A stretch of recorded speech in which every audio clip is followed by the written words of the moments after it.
मु डॉक्टर साधुशरण दास अतिरिक्त जनस्वास्थ्य अधिकारी बरगढ़।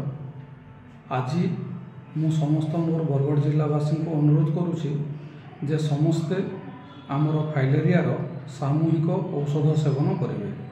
यही कार्यक्रमटी आमे आसंता अगस्ट मास 10 तारिख रु 19 तारिख पर्यंत करुछु। यही कार्यक्रम अनुसार आमे देखिछु, परीक्षा करी देखिछु जे बरगढ़ जिला गोटे फाइलेरिया प्रवण जिला भाव में वर्तमान जाऊँगी। आउ जेहेतु फाइलेरिया प्रवण एठी जदि गोटे दिन आमे समस्ते सामूहिक औषध सेवन करिबा ताहले आमे एही रोग को दूरीकरण करि परिबा। आउ एही सामूहिक औषध सेवन पई आमर प्रस्तुति अनुसार समस्ते औषध सेवन करिवे। केवल 2 वर्षर छोट शिशु, गर्भवती महिला और अति रुग्ण व्यक्ति सेमानंकु औषध देवार मना अछि।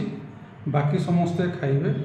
अल्बेंडाजोल एवं डीईसी टैबलेट एटा बयस अनुसार दिया जाए, किंतु आइवरमेक्टिन टैबलेट उच्चता अनुसार दिया जाए। आमर आशा एवं अंगनवाड़ी वर्कर माने सेमानंकु समस्तंकु प्रशिक्षण दिया हेइछि। सेमाने घर को घर जाई समस्तंकु औषध देबे।